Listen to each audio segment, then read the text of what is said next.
It is Top 5 Tuesday here on Main Street Sports Today, presented by the Tennessee Orthopedic Alliance of Columbia. I'm Maurice Patton, along with Wade Neela. We're coming to you from the Lee Company studios of our respective homes. Be here with you for the next couple of hours discussing sports of local, regional, national, and we're still milking international importance here for another couple of days. I mean, we're still talking little Olympics, so we're going to be worldwide for a little bit longer, right, Wade? Yeah, there ain't no doubt about that. So looking forward to it. Top 5 Tuesday.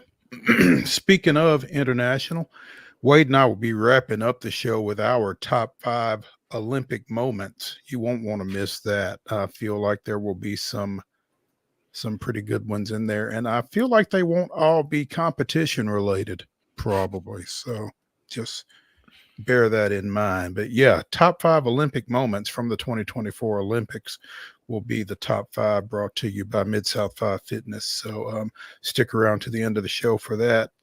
In the second hour, we will visit with the Blue Raider voice, Chip Walters, as once again, football is looming, and the Blue Raiders are working toward their August 31st season opener against visiting Tennessee Tech.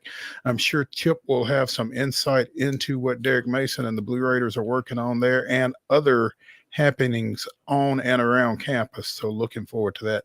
In the next segment, we will be joined by a friend of the show, Ryan McGee of ESPN and the SEC Network. And looking forward to this. I mean, anytime we can get Ryan on, it's a good time. But, Ryan is a huge baseball fan. He's a huge NASCAR fan. So who better to talk to about the recently announced Speedway Classic up at Bristol between the Atlanta Braves and the Cincinnati Reds than Ryan McGee. So love to get his thoughts on that event that is set now for next August. So yeah, he will he sits at the intersection of both of those domains, and so perfectly positioned to fill us in on the 900-foot, the exact dimensions, whether it's 890 feet or 900-foot center field. We'll find out, I feel like, after talking Ryan. Yeah, bring your telescope if you're going. I'm still debating. It's probably going to be a year-long debate as to whether I go to that or not. But the general consensus is if you go, you're not necessarily going to watch the game per se. So should be fun, but I'm looking forward to getting his insight on that. We'll also be talking some Braves. If you stayed up late last night, it was worth it. We'll be talking a little Astros as well. They continue to surge. Again, we'll have some Olympics to talk about. We'll also have some NBA, some WNBA probably. It's just kind of a potpourri today. So those are always fun. Got a big story right out of the box that we're going to be getting to here in just a little bit that I'm sure has a very polarizing effect on a certain athletic fan base here in this area. So I'm looking forward to getting into that and just kind of gauging some social media reaction to this news here that just came down today. So got some good stuff. Wade? Yeah, good show lined up today. We got a lot to cover. Big, vast net of topics. And as we'll get into here in a moment, hey, golf, no disrespect to golf, but it's been going for a couple weeks, but we've got a full-fledged bona fide scoreboard to debut here today now. So very excited about what we got. We do have a full-fledged bona fide scoreboard. And so with that in mind, let's go ahead and give you yesterday's results and today's schedule on the rundown. This is the rundown. Buckle up, gang. Girls soccer is back in action, opening night for almost every single one of our teams that we will give you here. And we kick off our scoreboard with the following. It was Sycamore 6, Cheatham County 2, Cascade and Culleoka played to a 1-1 draw. In a game played here at Rotary Soccer Park, Giles County defeats Battle Creek 6-1. Franklin and Oakland, a scoreless draw there. It was 1-1 between CPA and Page. Good contest between those two teams in the Mid-State. Summit and Pope John Paul. It was Summit 2, Pope John Paul the second 1. Rockvale defeats Columbia 2-1. It was Springfield 2, East Robertson 0. Columbia Academy defeats St. Cecilia Academy 3-0 was your score there. And it was Watertown knocking off Jackson County by a final score of 6-2 to cap your girls soccer scoreboard last night. In Major League Baseball action yesterday, the Houston Astros with a big 6-1 victory down at Tampa Bay. Also, it was the Atlanta Braves 1, the San Francisco Giants 0 in 10 innings. The extra sexy sacrifice fly winning it for the Braves. More on that later in the show. Pitchers duel, and that one last night. For sure. That brings us to today's schedules. Girls soccer matchups beginning as early as 4:30 when Antioch will travel to Hunters Lane. 5 o'clock window, we'll see McGavock go to Lawson. It'll be Middle Tennessee Christian at Mount Juliet Christian. Smyrna travels to Riverdale. It will be Sycamore at Springfield. University School of Nashville at Valor Collegiate. Glencliff will be at Cane Ridge. 5:30 kickoffs now as Brentwood Academy goes to BGA. East Hickman will be at Loretto this evening. MLK traveling to Nashville Christian. It'll be Zion Christian at Providence Christian. That brings us into 6 o'clock now, where it's Lebanon at DeKalb County. Harpeth traveling to Fairview. Culleoka visiting Huntland this evening. Merrill Hyde will host White House Heritage. Livingston Academy traveling to Mount Juliet. Blackman will be at Nolensville tonight. Hume Fogg at Rossview, Gallatin visiting Siegel, and capping our 6 p.m. window is Green Hill at White House. First touch at 6:30 for Ravenwood at Ensworth. At 7 o'clock, you've got Liberty Creek at Beach. Harpeth Hall traveling to Clarksville. Father Ryan hosting Hendersonville. Cornersville coming up to Pulaski, taking on the Lady Bobcats of Giles County. Also at 7, you've got Station Camp at Lipscomb Academy. Independence goes to Siegel. Brentwood is at Stewart's Creek, and Murfreesboro Central to Summit. First pitch, you can see it if you're in Houston or Tampa Bay. The Astros are at the Rays. 8:45 start for the Braves at Oracle Park against the Giants. You can see that one on the MLB Network and on Valley Sports South. And at 5:35 tonight over at the Durham Bulls Athletic Park, it is the Nashville Sounds and the Durham Bulls in International League play. That, ladies and gentlemen, is your rundown.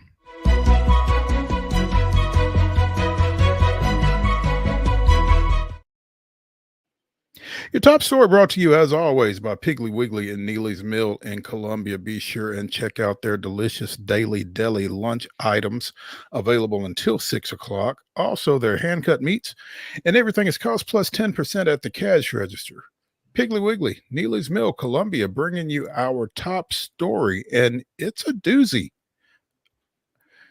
It was announced earlier today that the University of Tennessee and Pilot Travel Centers have reached an agreement on what is being called a transformative partnership involving Neyland Stadium and Shields Watkins Field, where the Volunteers play their home football contests.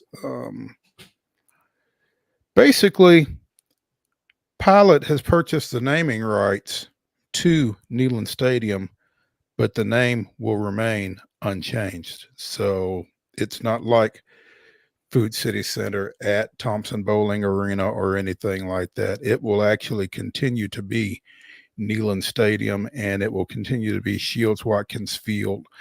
Pilot is designated, according to this release from the University of Tennessee, as the presenting partner of the Neyland Stadium renovation project and the official travel stop of Tennessee athletics.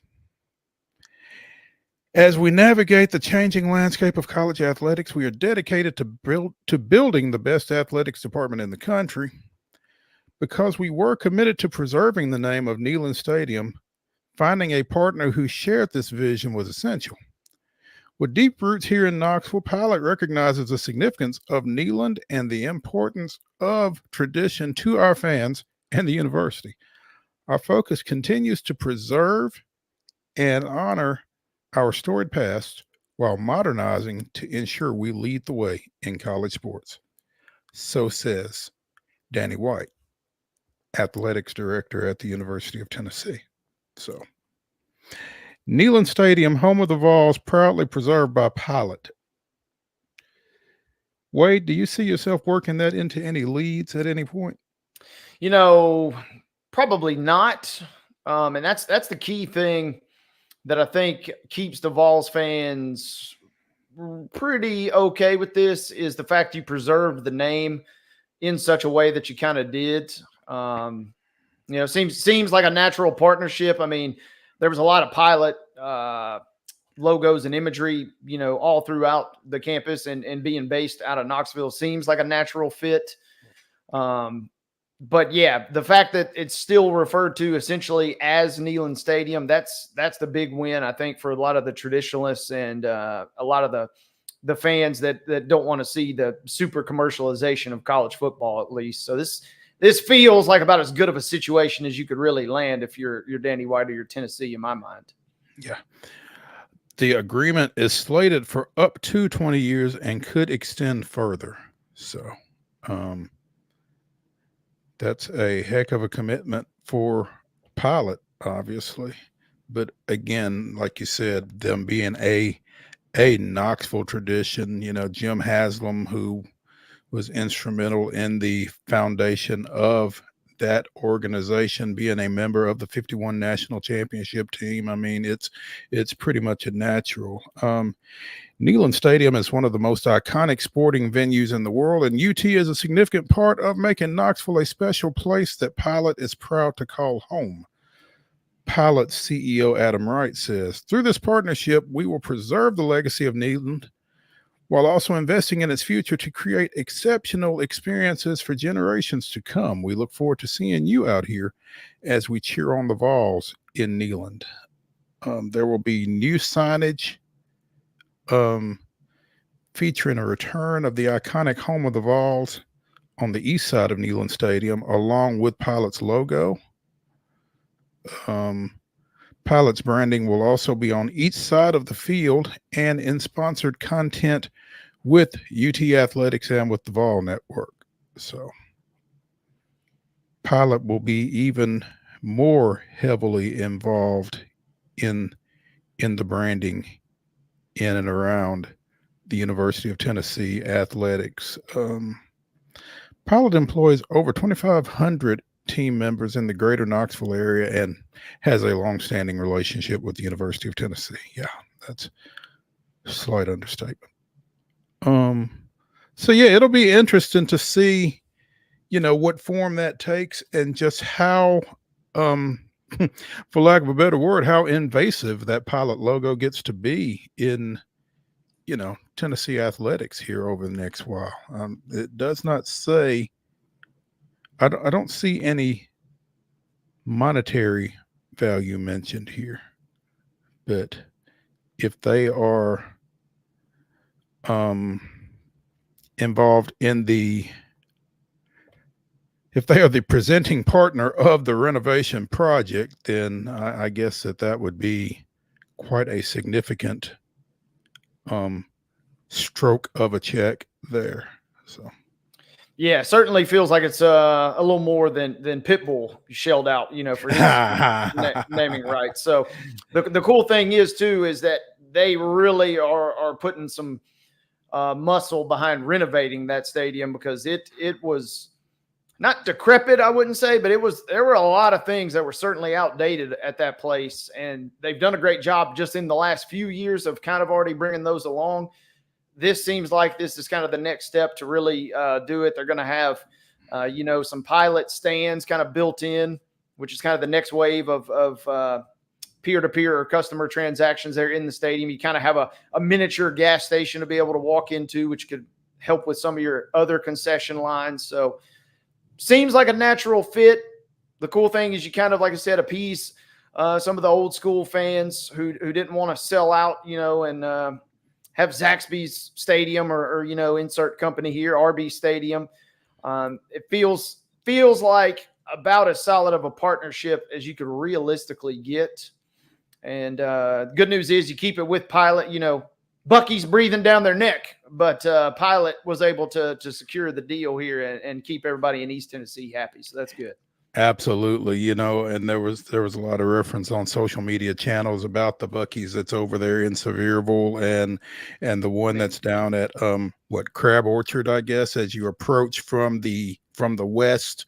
So Bucky's kind of got bumped out there, but I don't think Bucky's could buck the tradition of Pilot in Knoxville. Really, that was, like you said, kind of a natural there. And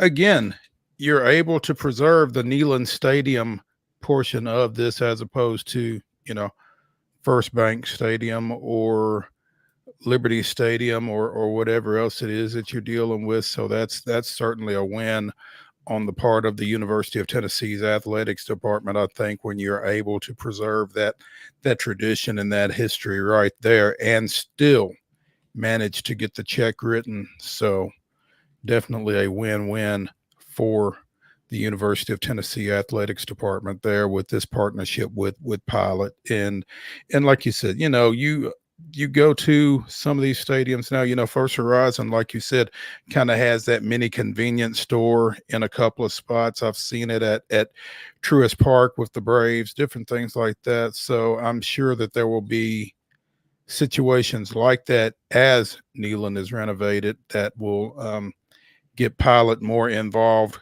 in the customer experience there in the facility. So lot of possibilities there, I'm sure, and I'm sure they'll all be explored. So again, will be interesting to watch the development of that. But times will be changing in Neyland Stadium. No more troughs in the men's room. Now we've upgraded there, and now you've got hopefully some reduced lines in the concession stand. It's going to be a new look for Neyland Stadium, and I think it was overdue in many regards, but they did it in such a way that they, like we said, preserve kind of the tradition, preserve the legacy. And the other thing is too, this is a 20-year deal. If you didn't sell the naming rights now, in theory, from a business perspective, that makes the next set of negotiations even potentially more lucrative down the road. Absolutely. The fact that you didn't sell out now, you sell out maybe the next go around for a monster payday. Who knows? There's kind of a lot of moving parts to this whole thing. For sure. And I guess you will still pay these prices and pay no more at Neyland Stadium. So Wanda saying. Let's take a break from the Lee Company Studios here. When we return, we will be joined by ESPN's Ryan McGee. Stay tuned after the break.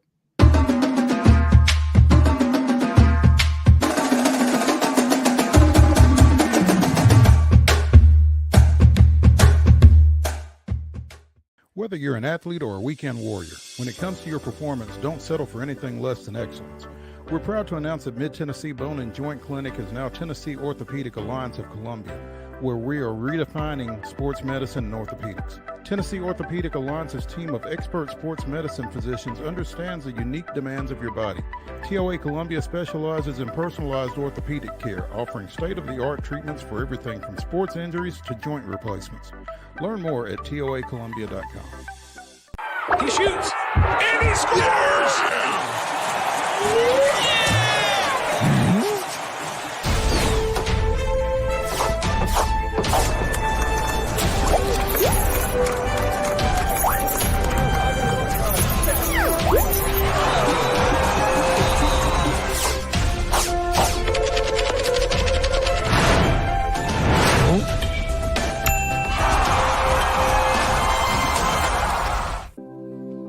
Custom Stone Handler supplies over 600 distributors and suppliers with quality stone products. Along with River Stone, we produce and distribute over 100 building, landscape, and other bulk products. Our goal is to provide quality products, service, and partnerships to ensure our customers' success. We firmly believe that the measure of any person or company is how they treat other people and customers. Give them a call at 931-490-4990 or visit CustomStonehandlers.com. Nashville Sounds Baseball is back in Hit City for the 2024 season. Spend your nights and weekends at the ballpark with weekly giveaways, fireworks shows, throwback deals, live music, and more. Top talent will take the field at First Horizon Park against the AAA Minnesota Twins, Baltimore Orioles, Atlanta Braves, St. Louis Cardinals, Cincinnati Reds, and more. Tickets start at just $10 and are available now at NashvilleSounds.com. We will see you in Hit City. With Lee Company technology, the best handymen are hands-off. Lee Company techs have been using visual findings and other smart technology tools for years to add transparency and virtually take customers along. You see what we see, whether we're in a crawl space or on a roof. With Lee Company, technology helps us help you, no matter what's happening in the world or at your house. We thrive under the lights. A city of performers, putting on one heck of a show. Headlining night after night. Welcome to Smashville.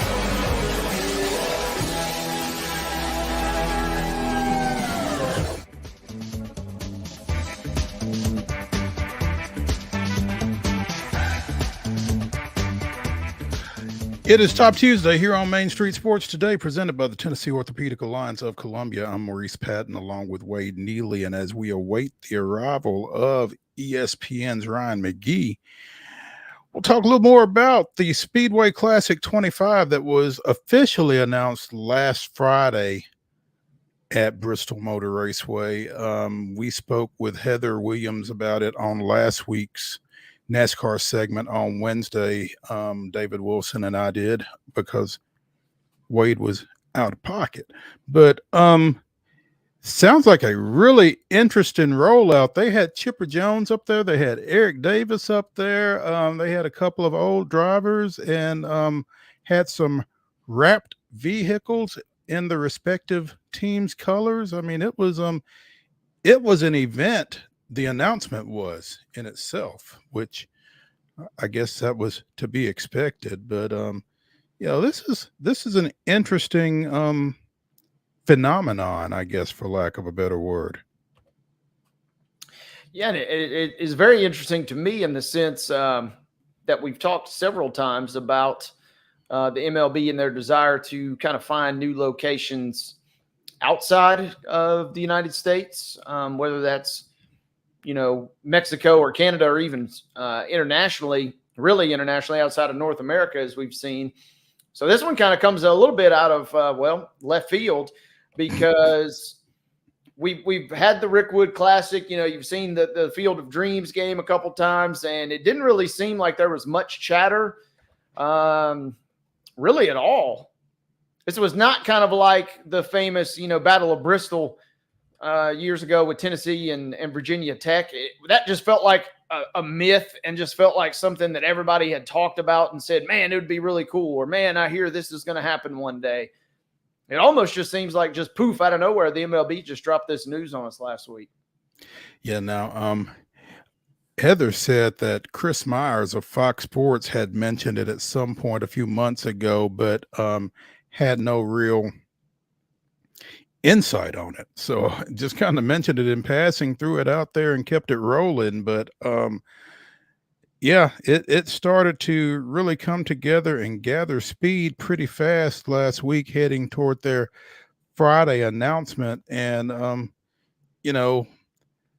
for the Braves to be involved in this is pretty interesting. Obviously, as we talked with Heather last week, you're kind of in Bristol. I don't know if it's centrally located necessarily, but it's pretty equidistant between Atlanta and Cincinnati. So that's a pretty good geographic spot for a game between those two. Atlanta played in 2016 in the Fort Bragg game.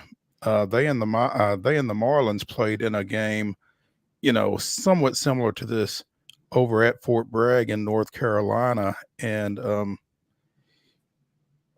like you said, Wade, Major League Baseball has kind of advanced these type matchups with the Rickwood Classic this past summer, with the Field of Dreams games, with the Little League Classic that they've played in Williamsport, different things like that. And in addition to the international experiences. So this will be the first regular season major league game played in Tennessee. So I was just getting ready to say that's what ESPN has listed here. That kind of just seems mind-blowing. I guess it makes sense, but it just kind of caught me off guard that this would be the first one ever.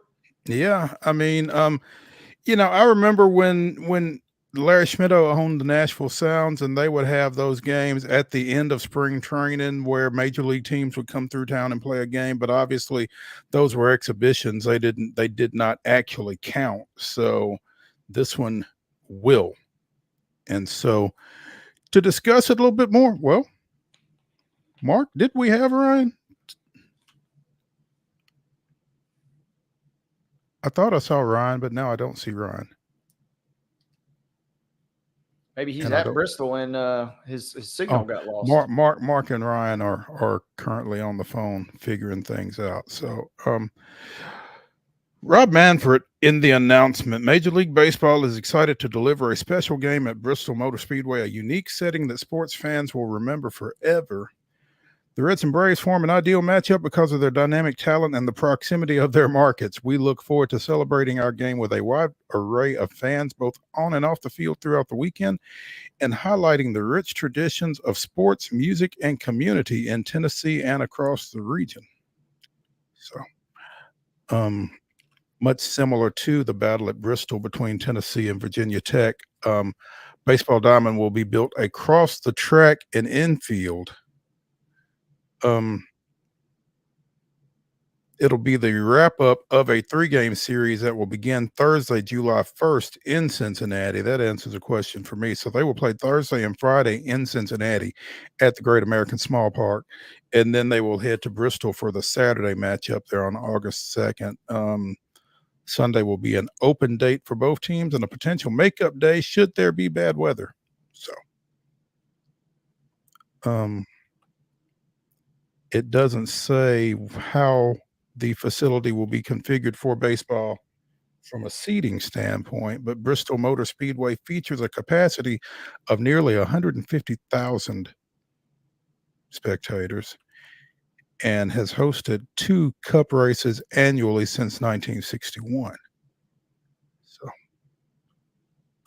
if nothing else, like you said, kind of at the very start of the show, you're not really buying a ticket for this thing to go just sit and enjoy the wholesome baseball experience. You're kind of buying a ticket just to be a part of the spectacle and the answer to a trivia question that you can tell your friends down the road.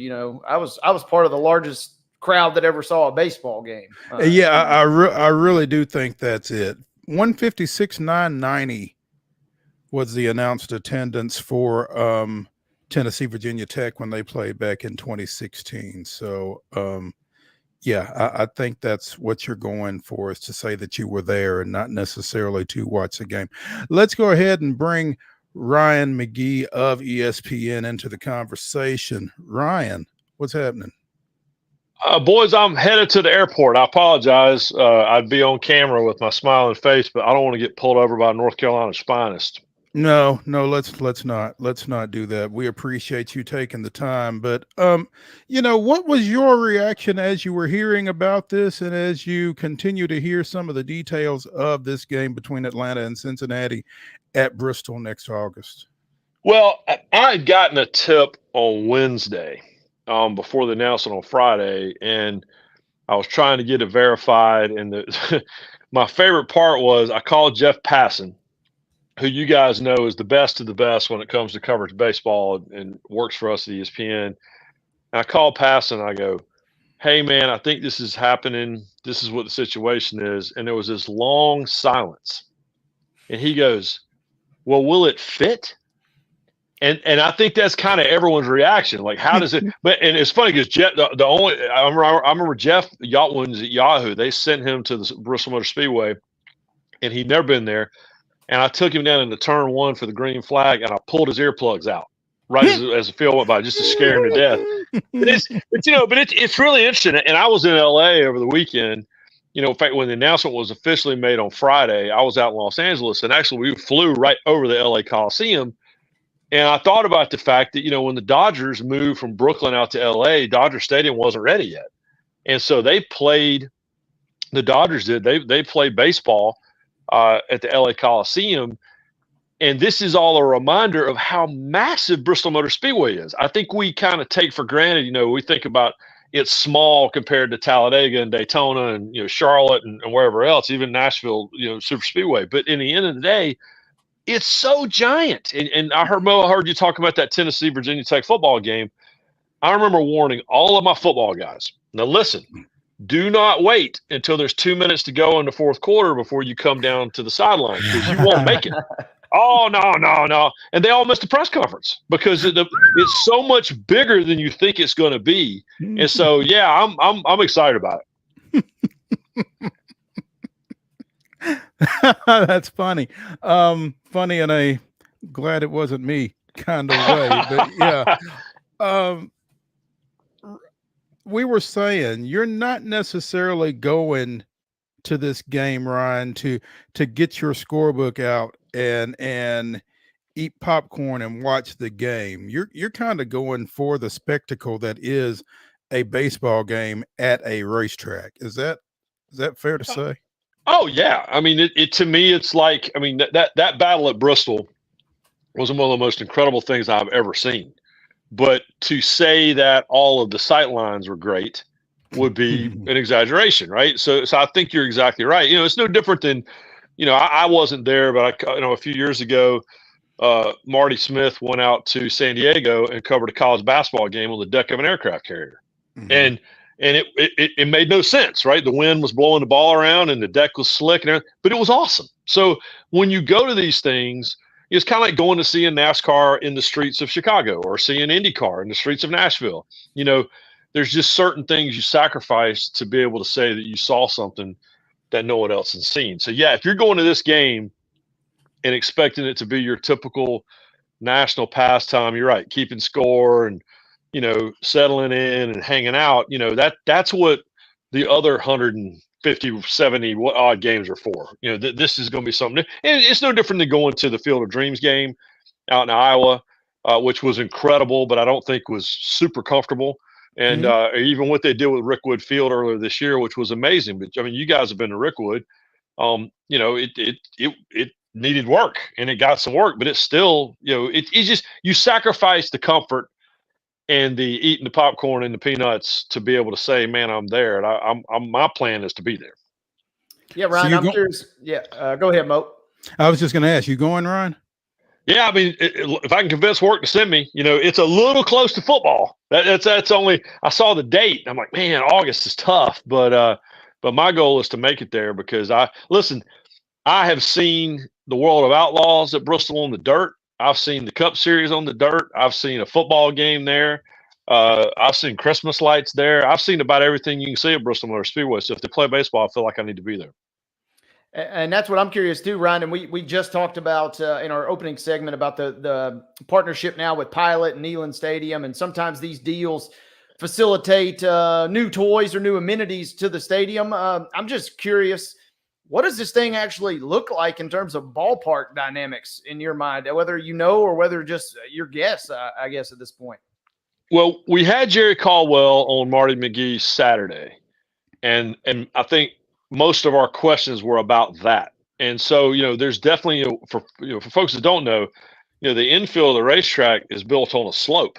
That was one of the challenges they had when they put the football stadium in there, is that there's this natural rise in the center of the racetrack because you're draining the water out of it, out of the garage, and you're trying to run. So there's going to be some things they have to do to build it up. We asked Jerry, you go put this thing on a platform. He's like, no. He said what they did for the football field was, they did earthworks. They put all this dirt and brick and sand and everything else underneath it to level it out. And so they'll do that. It's kind of like back in the day when I remember my dad, when he was a college football official in the 80s, was the height of putting a huge big hump in the middle of college football fields.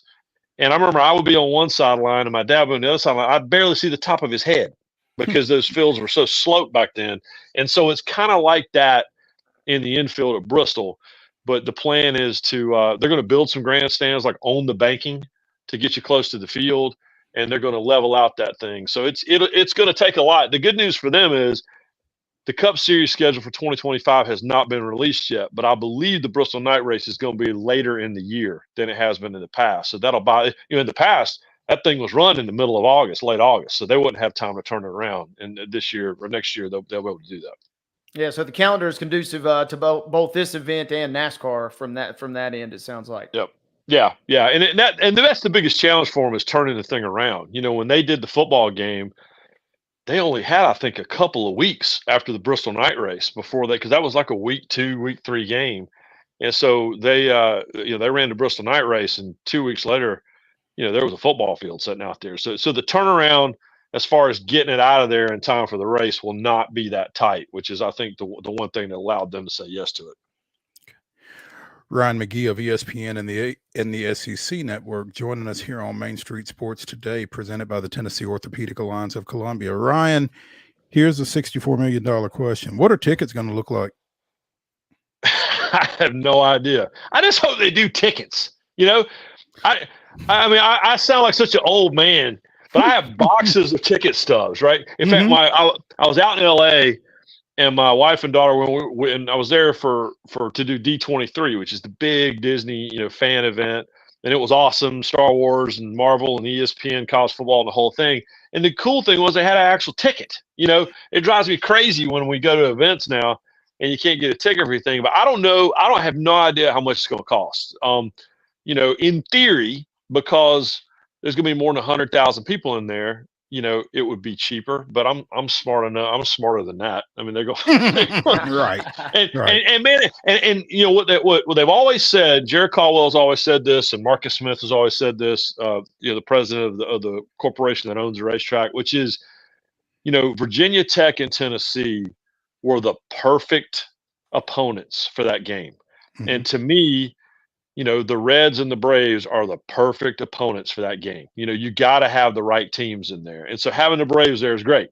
But as you guys know, the whole western half of the state, they love them some Reds. And so I'm excited, the central part of the state. So I'm excited about both those teams squaring off because you got a chance to sell a lot of tickets then. Absolutely, you do. And there will be a lot of tickets to be sold. So yes. Yeah. And, yeah.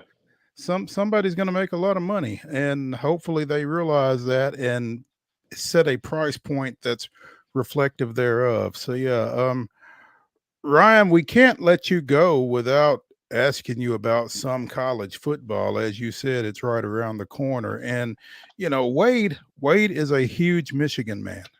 Yeah. And would you please tell him that inviting Jim Harbaugh back as honorary captain for the season opener might not be the best move for them under the circumstances?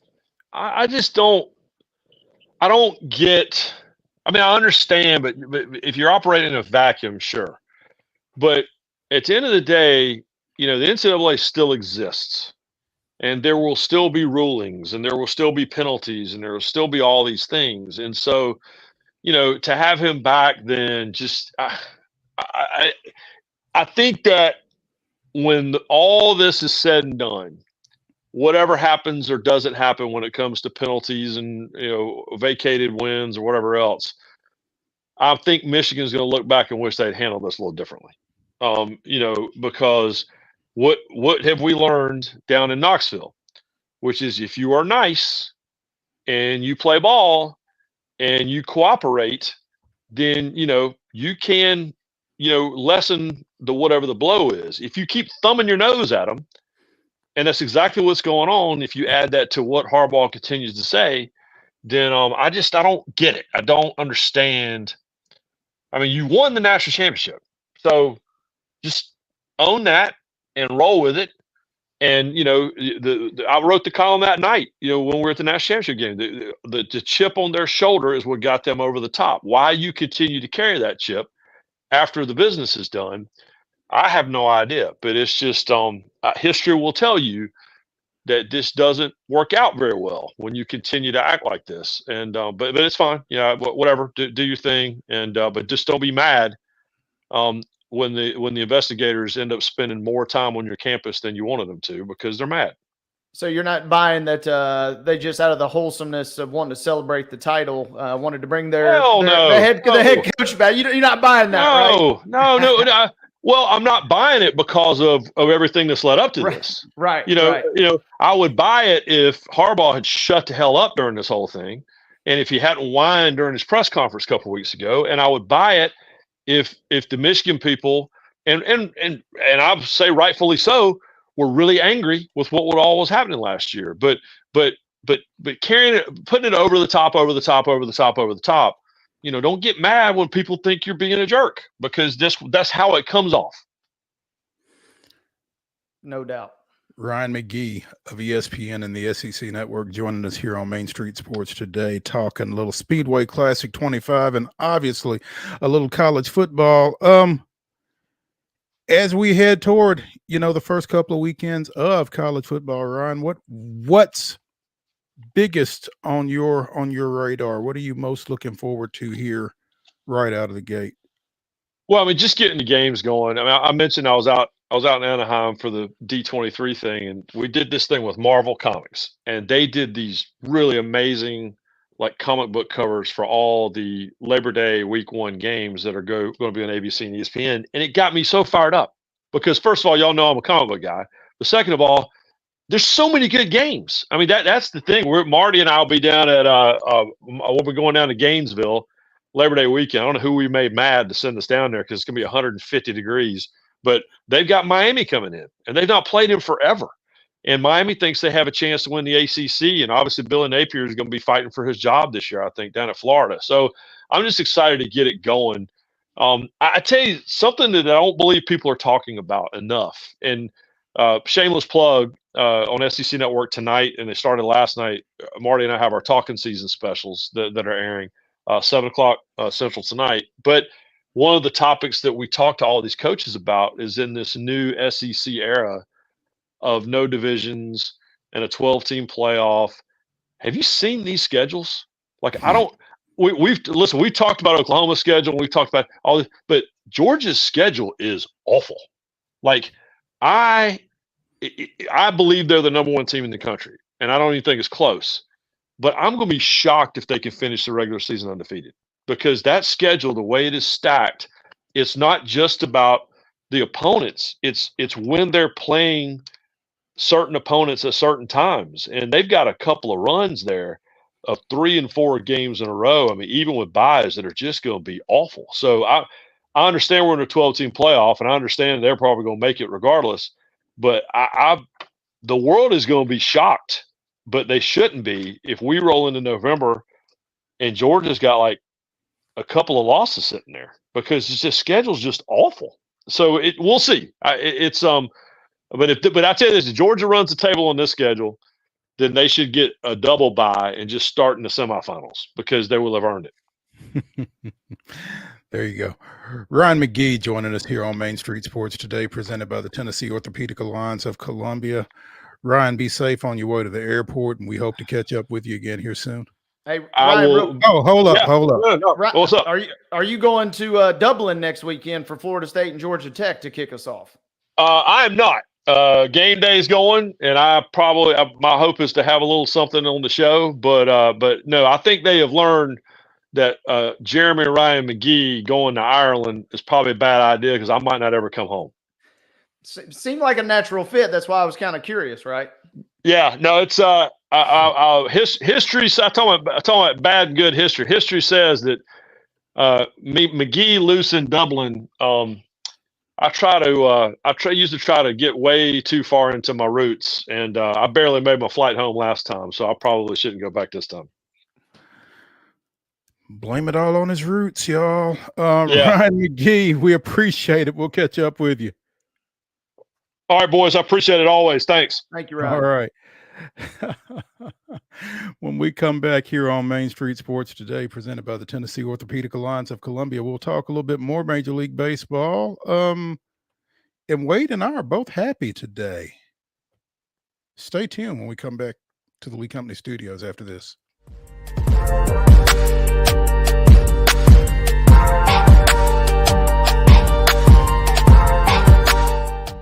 Nashville Sounds Baseball is back in Hit City for the 2024 season.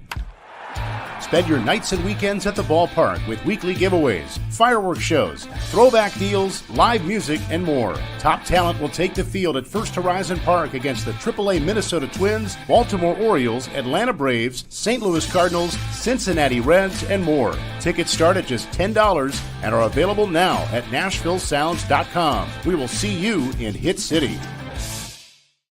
Whether you're an athlete or a weekend warrior, when it comes to your performance, don't settle for anything less than excellence. We're proud to announce that Mid-Tennessee Bone and Joint Clinic is now Tennessee Orthopedic Alliance of Columbia, where we are redefining sports medicine and orthopedics. Tennessee Orthopedic Alliance's team of expert sports medicine physicians understands the unique demands of your body. TOA Columbia specializes in personalized orthopedic care, offering state-of-the-art treatments for everything from sports injuries to joint replacements. Learn more at toacolumbia.com. With Lee Company technology, the best handymen are hands-off. Lee Company techs have been using visual findings and other smart technology tools for years to add transparency and virtually take customers along. You see what we see, whether we're in a crawl space or on a roof.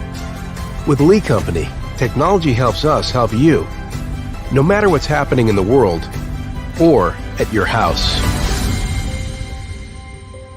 Jones & Lang Sporting Goods here in Columbia has been outfitting teams, officials, and anybody else from T-ball to college for 50 plus years. Be sure and check them out at 931-388-8060 or online at jonesandlang.com. Jones & Lang Sporting Goods, the look of a winner. Zion Christian Academy, zioneagles.org or 931-388-5731. You can schedule your appointment. Go tour their campus. It is beautiful over there, and you're definitely going to want to see it. Again, it's zioneagles.org. Give them a call, 931-388-5731, and schedule your tour today. Custom Stone Handler supplies over 600 distributors and suppliers with quality stone products. Along with River Stone, we produce and distribute over 100 building, landscape, and other bulk products. Our goal is to provide quality products, service, and partnerships to ensure our customers' success. We firmly believe that the measure of any person or company is how they treat other people and customers. Give them a call at 931-490-4990 or visit CustomStonehandlers.com.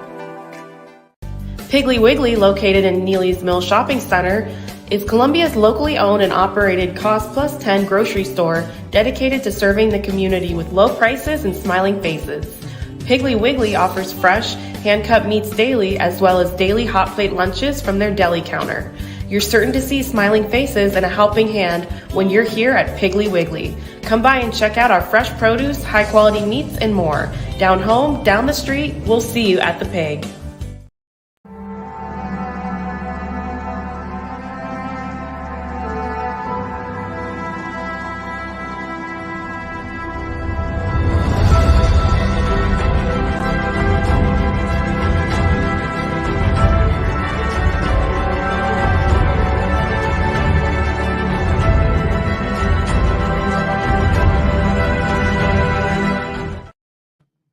August 13th, 2018, Braves rookie Ronald Acuna Jr. became just the fourth player in Major League Baseball history to lead off both games of a doubleheader with a home run, tagging Miami's Pablo Lopez to spark an eventual 9-1 Game 1 win and getting Mirandy Gonzalez in his first MLB start as the host eventually won 6-1 for a sweep.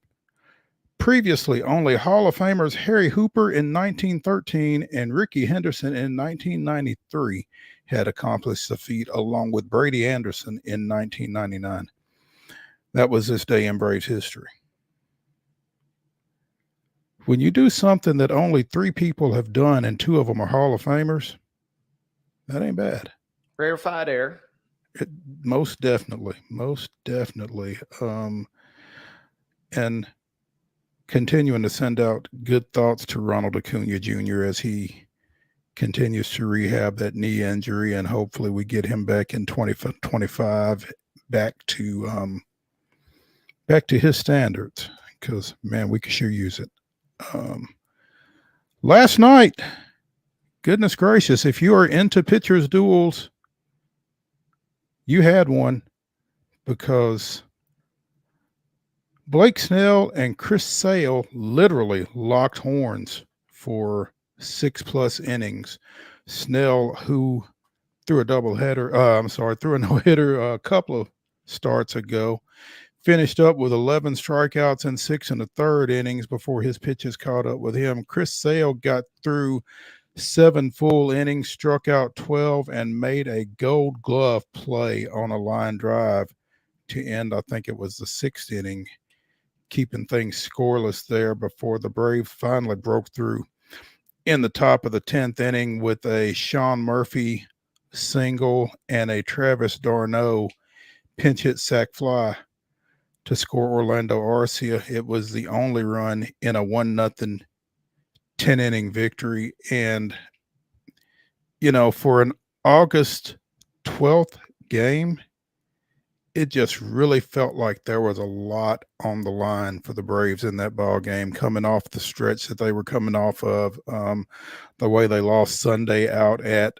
Colorado, the way they got swept by Milwaukee earlier in the week. This was a team that was just really reeling, it felt like, and needed something to grab a hold of. And Chris Sale did what aces do and gave them that. It was like he realized, that saying, if it is to be, it's up to me. He just went out there and he got he didn't get off to a shaky start, but his defense did. Ramon Laureano misplayed a ball right at the start of the game and then laid up on a ball after that. And the Giants have got a couple on in the first. He pitches out of that, and from there he was just nails, man. But offensively, the Braves couldn't do anything with Snell until the bullpen got in. And, I don't know. As much as I hate the extra inning rule with a runner starting at second base, if they weren't playing it that way, they might still be playing. I mean, the Braves had to pull out all the stops. They did not have an offensive player left on the bench at the end of the game because they pinch ran Luke Williams for Marcell Ozuna after he singled in the 9th, and promptly somebody hit into a double play there. So, Snitker just continues to push the wrong buttons, but that's another story for another day. But they got the win and kind of held off San Francisco, who was within a game and a half of the Braves in the wild card standings prior to last night. So big win there. They continue to hold on to that number 3 spot in the wild card at this moment. And, you don't necessarily want that to be what you're striving for, but at the same time, you'll kind of take what you can get. They are 4 games behind both Arizona and San Diego in the wild card race, but they have that 3rd spot right now, a game up on the Mets, 2.5 up on the Cardinals and Giants. So, and good news, Michael Harris II is supposed to come off the injured list tomorrow. So that should certainly help. Hopefully we get good Charlie Morton tonight, but he has not been very good on the road. He's 6-7 with a 4.47 ERA overall. San Francisco goes with Kyle Harrison, 6-5 with a 4.08 in this 8:45 start. So we will see if the Braves can sustain the good vibes from last night into a second straight victory. Epic duel last night, like you said, between Snell and Sale. 5 combined hits between those two. They got to see both of the Rogers brothers last night. Tyler, the former Austin Peay pitcher, he did his part and got through the late innings for him, but they got to his brother. They got to Trevor. to Tyler or Taylor rather in the Taylor, close it out there at the end. Yeah, they really confuse you with those two. 30 seconds birth differential between those two brothers. Now, are they both from Austin Peay? No. So Taylor ends up going to Kentucky, where he was kind of the real unsung hero. I got to cover Tyler at Austin Peay when I was living up there, and he could deal. And obviously he still can deal, the fact that he's there. But Taylor was the guy coming out of Kentucky that had the pedigree, and they both have kind of bounced around a little bit. But it was just wild seeing both of them get in the same game. And you're just like, wait a second, what? So that was a much needed win for Atlanta. And, yeah, the two starters setting the tone, and then just a good old-fashioned let's just see what the bullpens can do type situation. There you go. Astros have stacked some wins, 6 to be exact, following last night's 6-1 win behind home runs from Alex Bregman and Yanier Diaz, and breaking just ahead of the idle Seattle Mariners in the AL West with that win. So the surging Astros. Yeah, good win for them. Taj Bradley's a pretty good pitcher for the Rays, and so to be able to get to him like they did, tuned him up pretty nicely. And then that was kind of the damage. The game was kind of over after the third inning, honestly. They were up 5-1 at that point, and starting to come around, starting to play well, like we mentioned. And the Rays, they're a formidable opponent. You know, they're 500, but Houston's only a couple games above 500 themselves. So the fact that they got that win to start the series off on a good note certainly was nice for the Astros fans of the world out there. Absolutely. How about the White Sox? Put some respect on their name, man. Chicago 12, the Yankees 2 last night. Did not have that on my bingo card. The Yankees falling to 70-50 with that loss.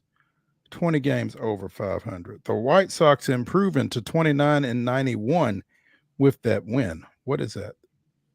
62 games under 500. 41 and a half games back of the Guardians in the AL Central. 41 and a half games back. Yeah, and the Yankees, you know, we've talked about how they are one of the top teams, but they've also had some weird head-scratching moments this season. This would certainly be one of them. Yeah, and a team, I mean, you know, you slide a half game back now with the Orioles. It just feels like that could be one of those games where if the division comes down to the final week of the season, you're sitting there saying, how in the hell did we lose to the White Sox? And this could be the difference in winning the division or not. The Yankees are one of 4 teams in Major League Baseball with 70 victories. And they lost to a 90-loss White Sox team, which just goes to show you any given day, I guess. Yeah, and at one point, you know, they I did see they intentionally walked Aaron Judge early in the game, and everybody's kind of laughing at him, saying, "Man, what's the point in even intentionally walking this guy? I mean, you're the White Sox. Well, just go, just throw to him. We got a game to win." Yeah, and they tuned up Gill, who's really an ace for that Yankees rotation too. So nothing about that game last night made any sense whatsoever. And so very, very unusual, and just feels like one of those that could play a bigger role later in the season. Oof. The thought of that is just really wild. Want to mention Mookie Betts came off the IL last night for the Dodgers, played right field and hit a home run in their win over Milwaukee.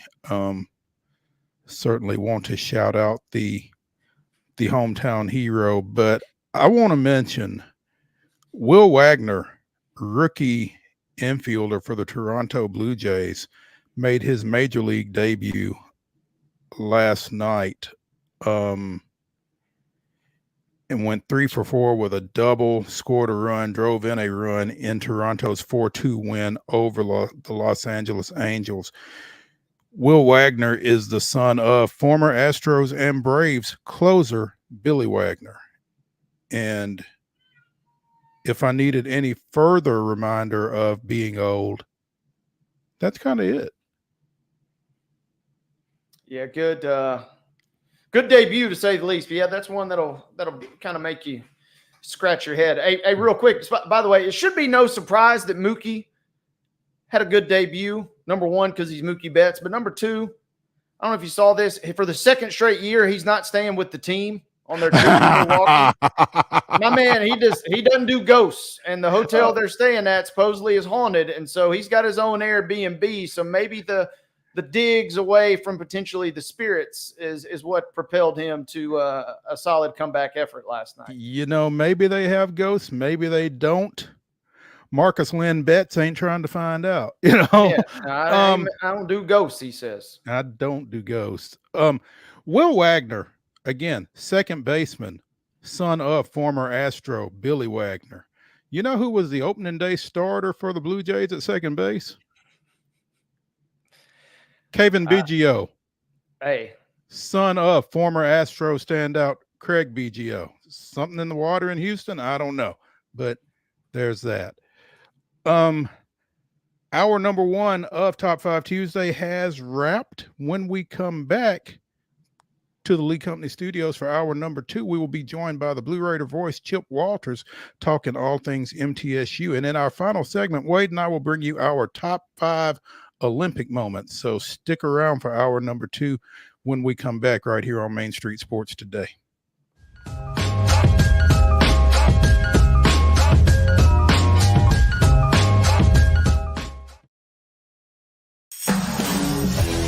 We thrive under the lights.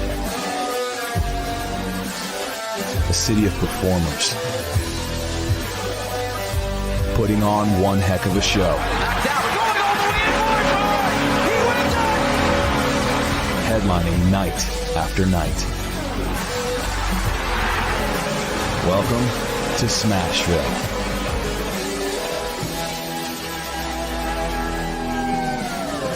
Whether you're an athlete or a weekend warrior, when it comes to your performance, don't settle for anything less than excellence. We're proud to announce that Mid-Tennessee Bone and Joint Clinic is now Tennessee Orthopedic Alliance of Columbia, where we are redefining sports medicine and orthopedics. Tennessee Orthopedic Alliance's team of expert sports medicine physicians understands the unique demands of your body. TOA Columbia specializes in personalized orthopedic care, offering state-of-the-art treatments for everything from sports injuries to joint replacements. Learn more at toacolumbia.com. With Lee Company technology, the best handymen are hands-off. Lee Company techs have been using visual findings and other smart technology tools for years to add transparency and virtually take customers along. You see what we see, whether we're in a crawl space or on a roof. With Lee Company, technology helps us help you, no matter what's happening in the world or at your house.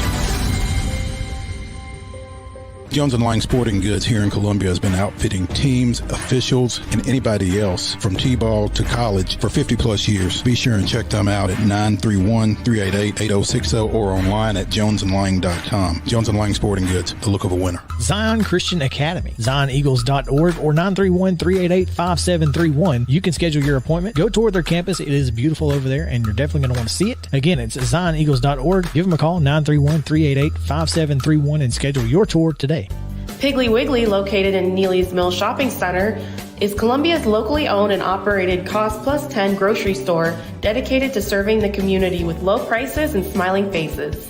Piggly Wiggly offers fresh, hand-cut meats daily as well as daily hot plate lunches from their deli counter. You're certain to see smiling faces and a helping hand when you're here at Piggly Wiggly. Come by and check out our fresh produce, high-quality meats, and more. Down home, down the street, we'll see you at the Pig. Nashville Sounds Baseball is back in Hit City for the 2024 season. Spend your nights and weekends at the ballpark with weekly giveaways, fireworks shows, throwback deals, live music, and more. Top talent will take the field at First Horizon Park against the AAA Minnesota Twins, Baltimore Orioles, Atlanta Braves, St. Louis Cardinals, Cincinnati Reds, and more. Tickets start at just $10 and are available now at NashvilleSounds.com. We will see you in Hit City.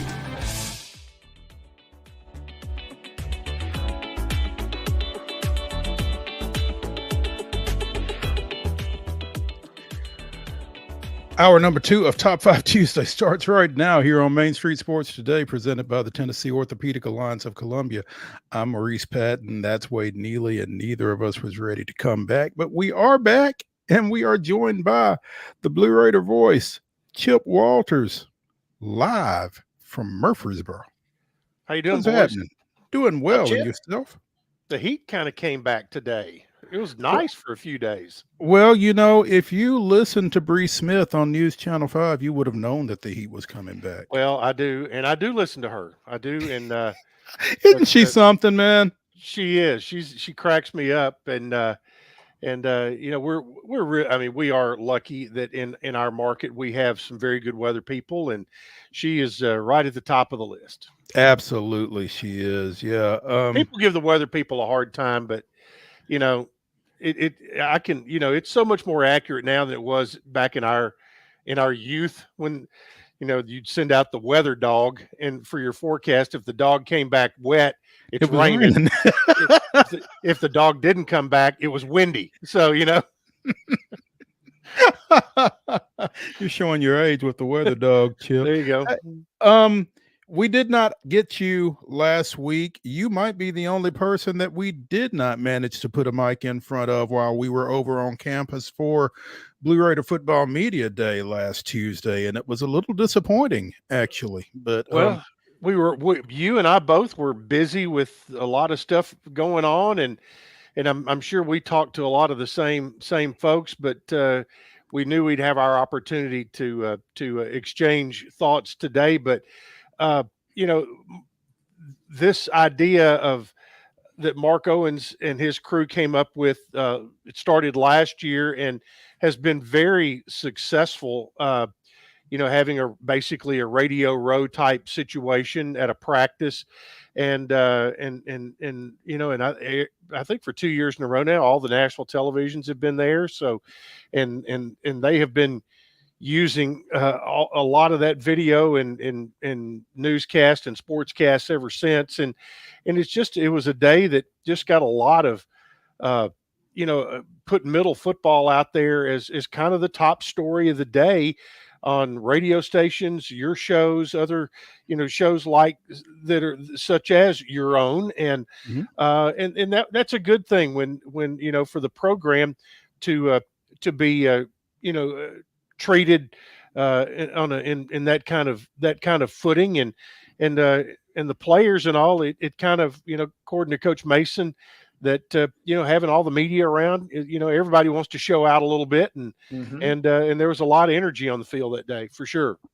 there were a couple of deep balls thrown that I was kind of I was holding my breath for Robbie and Rexroad over there, a couple of booths down from us on a couple of occasions, but everybody seemed to survive. And Chip, you mentioned that you and I were both talking to some of the same people, but only one of us was being interviewed. I saw you after things kind of calmed down a little bit. You were the subject of some talk as well as conducting some. So well, Joe Dubin and I did an hour for the athletic department on their, we call it the BRIP, the Blue Raider Insider podcast. And we did that. And then I did my hour on my WGNS show. And then after that was over, I was on with the boss man out of Atlanta. So that he was the guy that who he came up from Atlanta, drove up that morning, as a matter of fact. God.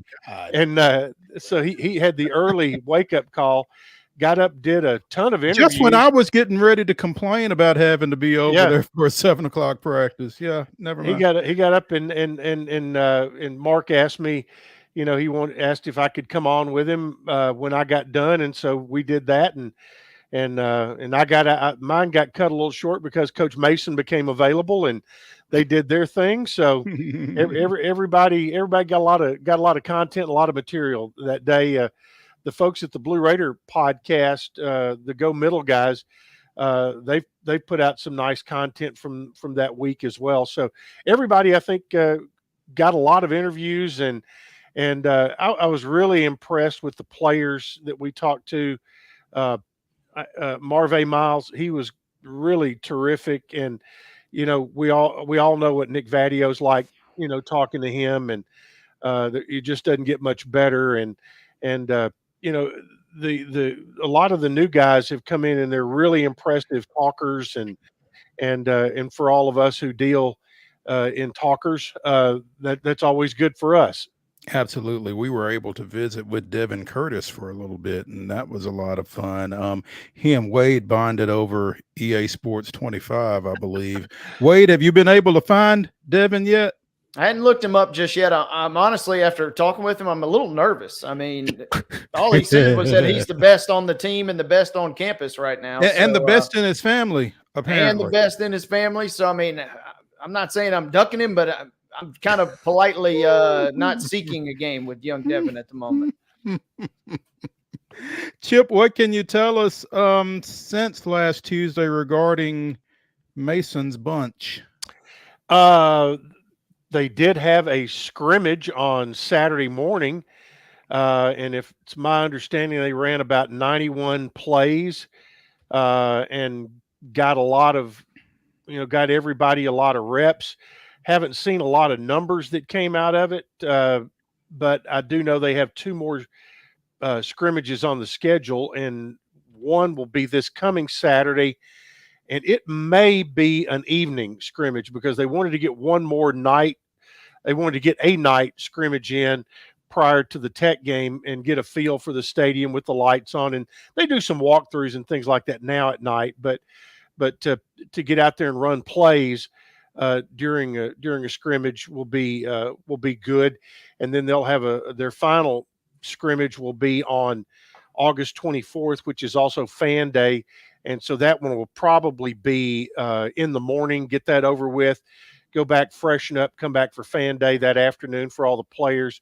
There'll be volleyball, soccer, football, and cross country. Will all those student athletes will be at Fan Day and a chance to interact and, all kinds of giveaways and music and stuff like that. So there's a lot going on. The business is starting to pick up, and you've got this volleyball and soccer all practicing.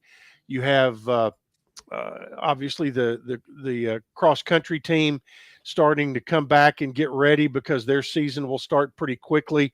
I did see a photo on Twitter, and I'm going to try to find it. If you find MT track and cross country, all 3 of Middle's Olympians were able to get together for a photo, probably during the closing ceremonies, I think. They were able to get together, one representing Nigeria, one representing Liberia, and one representing Papua New Guinea. So yeah, that got done, and which everybody had a lot of smiles and with the Olympics being over, I know you're going to do your top 5 Olympic moments, but just in general, I thought the coverage was spectacular on NBC, and I don't have Peacock, but between the 3 USA Network channels that I was getting and the NBC feed, it was it was just terrific. And Mike Tirico goes right up there with Jim McKay, Bob Costas, and the very best who have ever done it. I don't know when Tirico slept, but I don't know that he slept. It seemed that he was on the whole time. And now a buddy of mine, a couple of buddies of mine, worked part of the NBC coverage, and that was Linda P. Davis, who is a graphics operator, and she was based in Stamford, Connecticut, and did all of her work there. But Tony Reyes, who is a Steadicam operator and a camera operator, he was on site in France, and he was assigned to Maria Taylor and her late night show. And anytime you saw Maria outside of the studio, Tony was there with her shooting all the video and the really creative and pretty opens that they had for her 10:30 show. You would see different things around town, and typically Tony shot those and put those together. So just some more middle ties to the Olympics. Yeah, Tony's feed, I'm not going to lie, Chip, was not very fun to follow for those 2 weeks. The FOMO was just off the charts with all of the pre-show and the post. The events alone, yeah, they were envious enough. But, I mean, then when he's showing off, the hotel and walking through the streets and the parties and whatnot, I mean, I've had enough of Tony on social for a little bit. Well, go check his feed this week because his wife, Kristen, and their baby flew over to France, and they're going to be there for at least another week as a family, just doing some sightseeing. So he put in the work and put in the hours. He deserves it, and just made us all proud for there's a lot of jobs. There were over 3,000 people working for NBC during the Olympics, and it was just I just thought watching it was all terrific. Chip Walters, the Blue Raider voice, joining us here on Main Street Sports today as we talk all things MTSU. Chip, here in the last few days, we've seen a lot on social media regarding the new video board in the football stadium, and it looks impressive. Talk a lot about that and what goes into that. Well, Nathan Wallach is the I can't remember. He's got a long title now, but Nathan started out working in athletic communications, and he's now an assistant AD for broadcast services and game operations, I think is kind of what it is. But video board, you've got video boards now at the football stadium, basketball arena, baseball field, and softball field. So you've got them all there. And the one in the football stadium had been there for about the last 10 years or so, maybe a little more than that, maybe 12 years. And it was starting to show its age and starting to you would have not being able to find as many parts when things broke down. And so it was the board, the video portion of the board was whatever the size it was, and then you had a lot of static signage on either side of it. Well, now the new video board takes up that same entire footprint, but it's all video board. It's all LED now. So it is probably the surface area is there. There's a good look at it. The surface area of the LED is probably about at least twice, if not three times the size of what it was, and it will be in much more higher def, for lack of the correct term, which Nathan told me what it was. High def on video boards is not exactly what is not exactly true, but to your eyes, it means the same thing. So there's that. And also one of the other kind of real cool parts of it is on the backside used to be a kind of a mesh piece that had a logo in it. Now it is a whole different deal that has backlit signage on it with a big giant logo on the back that has a really cool look for Conference USA After Dark. And there's a look at it right there of how it's lit up and facing back to campus. And that coming off Larry Maple's Twitter account there, I see. But just a really nice look to it. And I was up in the stadium. Our friend of the show here, JP Plant, and I were up there on Friday, and we were going through radio equipment, making sure we had everything, getting ready for 2.5 weeks from now. And between the video board and the new Student Athlete Performance Center, how it's coming up, and it really gives the stadium a different look and kind of a pit now, because you've got it kind of helps close in both ends of the stadium, but just has a really nice look to it. And about midway through the football season, there's currently a new control room being built inside Murphy Center up on the track level that will control all the video boards at football and basketball. They have kind of a makeshift control area now, but once they get into the new control room in somewhere around the 1st of October, maybe a week or so after that, they'll be able to and they'll be able to really use it to its fullest, and with all the bells and whistles. And not that it won't have them to start the year against Tennessee Tech, but it's certainly going to be. It's a really, really nice addition. It also includes new sound in the stadium, which that's a good thing as well. And looking forward to it and starting to, pick up the buzz for August 31st, which, believe it or not, is 2 weeks away from Saturday. And Coach Derek Mason's debut and at home, and I know he's excited about it, and I think this team is excited. And that video board's going to be a nice piece to add to the overall game atmosphere that night. It certainly adds a lot to the atmosphere, and in many regards, Chip, it kind of sounds like not a new stadium, obviously, but in some regards, the facelift kind of feels like a new stadium.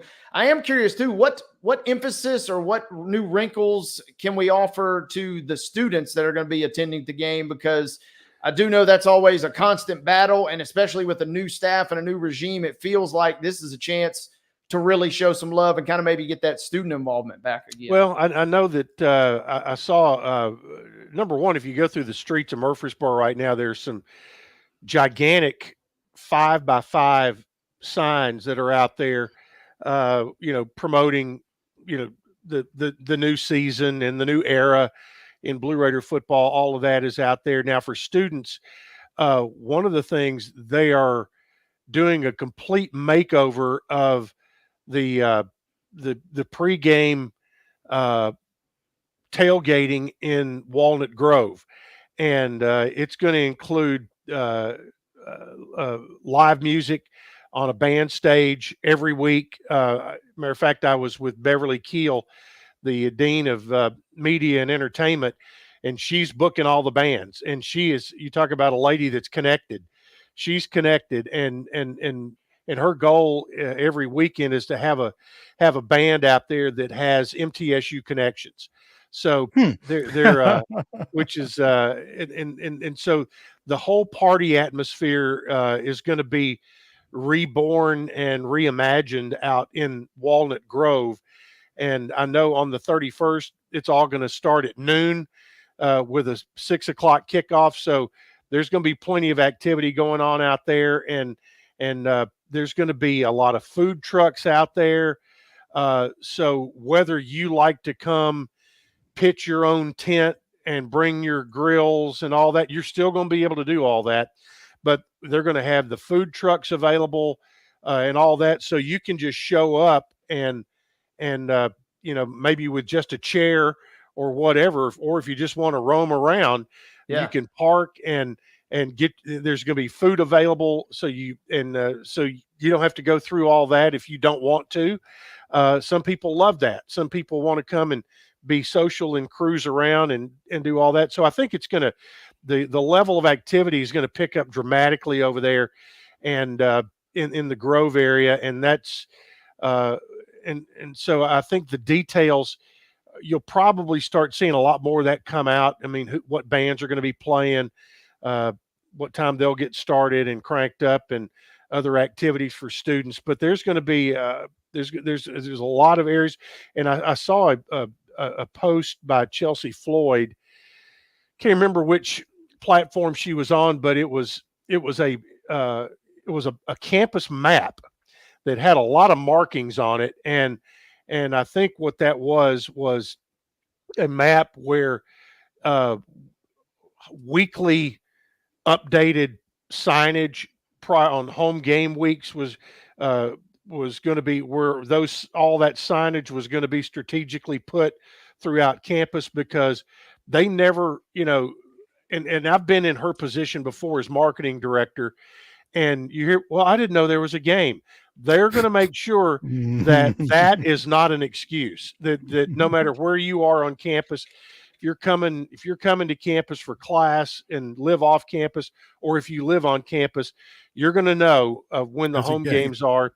And you think about opening ball game is special, and then in that month of September, after you go to Ole Miss, you come back. September 14th is Western Kentucky. That's family weekend, which is they're really making a big push for family weekend to add to that. And then you come back the weekend after that. You've got Duke here for homecoming, and as well as Hall of Fame weekend. So there's just those first 3 home games, in the first 4 weeks of the season. There's a huge emphasis being put on those, and marketing efforts being put on those to really get off to a good start. And Coach Mason keeps talking about build the momentum from game 1 all the way through the schedule. And he's made the statement, and I really back him up on this. He says, folks, he goes, I've had 100 people tell me, oh, I'm coming for homecoming. He goes, guys, we play 5 more home games besides homecoming. Come on, come to all of them, and start it out early. Don't wait. And so one thing I will tell you, if somebody wants to contact me directly through my social media DMs, or leave me a message on my website at choosechip.net, I've got a deal for basically half price sideline reserve tickets. I can, if you contact me, I can give you a special code for that, that you can get $10 tickets for the opening game against Tennessee Tech. So, I mean, is there a better deal than that? I mean, so what Chip is saying is you can either get them half price or 2 for 1, whichever There you deal go. you want. so Right Chip there. Chip is saying slide into his DMs. Yeah. That's exactly. Hey, That's what the kids say. Are those Derek had on a T-shirt at Media Day that Burrow built middle made? Are those being sold, or are those? I don't know. Right now, they're team gear, but everybody keeps asking the same question you're asking. So typically, hopefully somebody's listening. Then that means that they'll typically show up, whether it's at Phillips Blue Raider bookstore or Raider Tees. They seem to always get a feel for what people are looking for, and there's a lot of a buzz about those T-shirts that the guys are wearing, and they keep showing up out at, whether it's at the farmers market or the Boys and Girls Club or wherever, wearing that gear. And people, how can I get one of those? No, and, I mean, it's not going to look as good on me as it does on Derek, but I mean, I need one of those. Yeah, more than a want. It's a full blown need. Absolutely. Chip Walters, the Blue Raider voice, joining us here on Main Street Sports today, as he does most every Tuesday. Unless I don't. Unless you don't. Hey, away from football for just a second. Staff change, staff addition. Jimmy Borndame has he lost his assistant coach, Coach Callie, who'd been here for several years, to Cal, actually, and he's now going back to Cali. Yep, and now you've got Josh McDermott, who is a native New Zealander.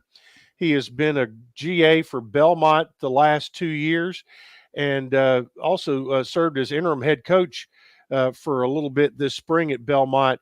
He is coming to Middle as the full-time assistant coach for Jimmy Borndame and the men's tennis program, and that is looks like a nice hire there. And also I saw there's a tennis Twitter out there. I can't think of the name of it, but I got tagged in it.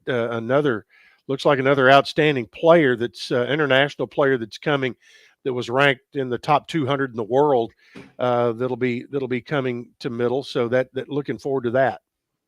Awesome.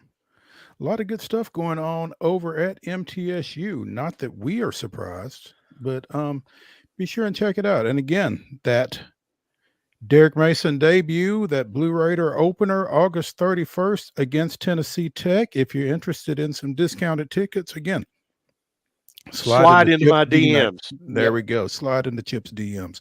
Hey, Chip, we appreciate you as always. Look forward to catching up with you next Tuesday, if not before. All right. See you guys. Appreciate Thank it. you, Chip. Right. When we continue Top 5 Tuesday here on Main Street Sports today, presented by the Tennessee Orthopedic Alliance of Columbia, we'll be getting into the grab bag, tying up a few loose ends here on this Top 5 Tuesday. Before the final segment, we'll have Wade and I giving you our top 5 2024 Olympic moments. So come back to the Lee Company studios after this break.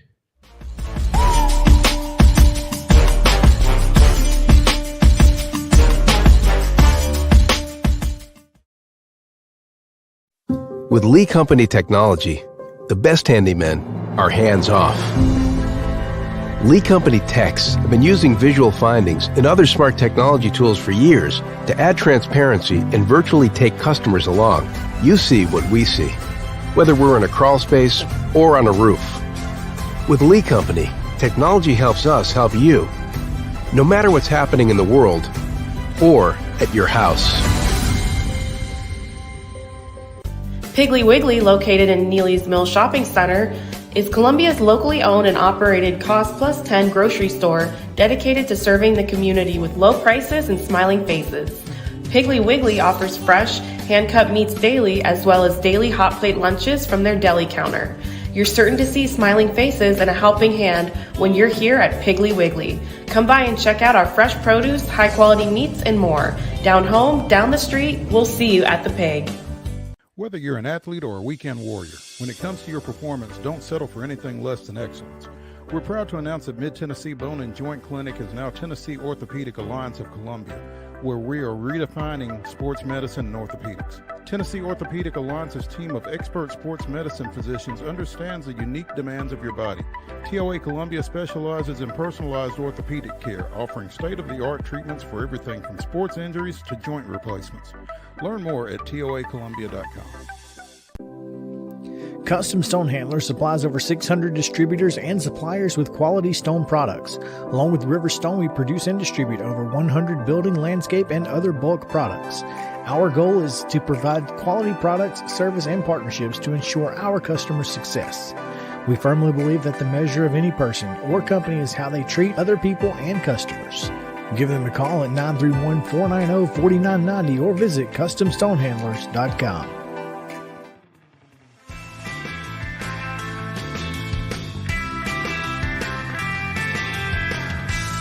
Top 5 Tuesday continues here on Main Street Sports today, presented by the Tennessee Orthopedic Alliance of Columbia. In our final segment, Wade and I will give you our top 5 2024 Olympic moments.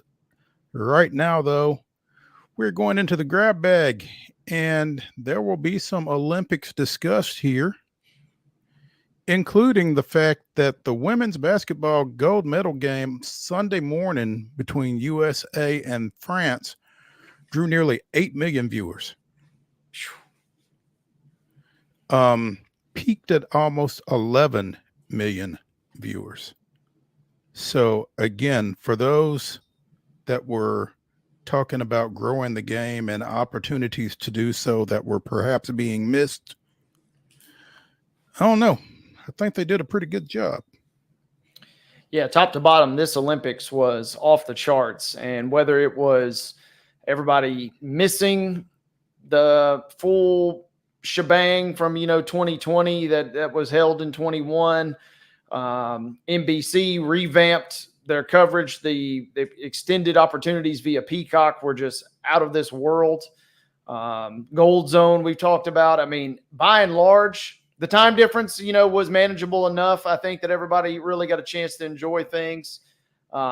This was a smashing success, it feels like, for NBC, especially in this particular game we're talking about here. Yeah.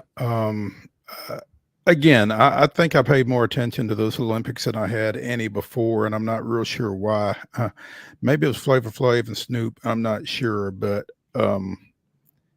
I felt particularly drawn to a lot of that, and I'm kind of looking forward to flexing a little bit in this final segment, actually. But hey, you mentioned that. I saw a wild story. NBC sent something like 27 specific content creators. And these were YouTube stars, TikTok stars, folks with millions and millions of followers. They sent all of those folks over to really kind of get the extra oomph, if you will, into the Olympics. Didn't need it. All you needed was Snoop Dogg. It was crazy how this Olympics coverage from top to bottom was so well done. And in some regards, NBC sent too many folks over. He was everywhere.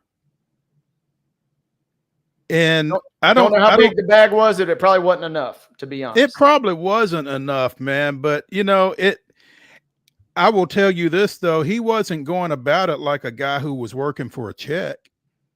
I mean, he seemed to genuinely enjoy what he was doing. And I think that general enthusiasm really came off and came across, man. It was fun. It was just fun. Whoever it was that came up with the idea of, hey, let's get Snoop involved in this. And that person deserves a raise. Yeah, so. You can't buy the coverage they got. Now, I will admit, 2 weeks in Paris sounds a little bit better, than having to fly 18 hours to Sydney. I'd be down to go to Sydney, but it's a heck of a lot easier sell, flying to Paris and hanging out for 2 weeks. Yeah, that's a good point. That is a good point.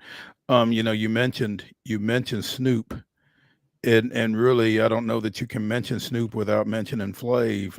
And he continues to kill the game.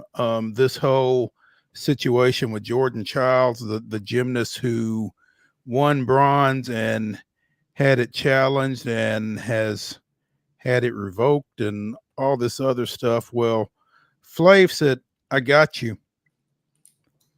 I'm going to make you a bronze clock necklace, and delivered immediately.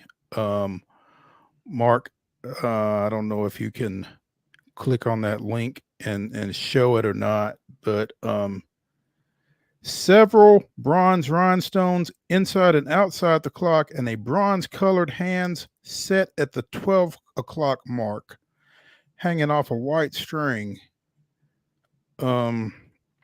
This is as gaudy as anything you're ever going to see, and I'm here for it. It's pretty amazing. I mean, better than an Olympic bronze medal, especially, you would imagine. Yeah. I think she might have come out ahead. They would have to come and take that medal from me, though. I'm not going to send it back. So I don't know how that all plays out, but it seems like some really, and again, I don't know enough about it, and so I don't want to get too off in the weeds, but it seems like some really dirty dealing here that the 23-year-old Jordan Childs is kind of being victimized by.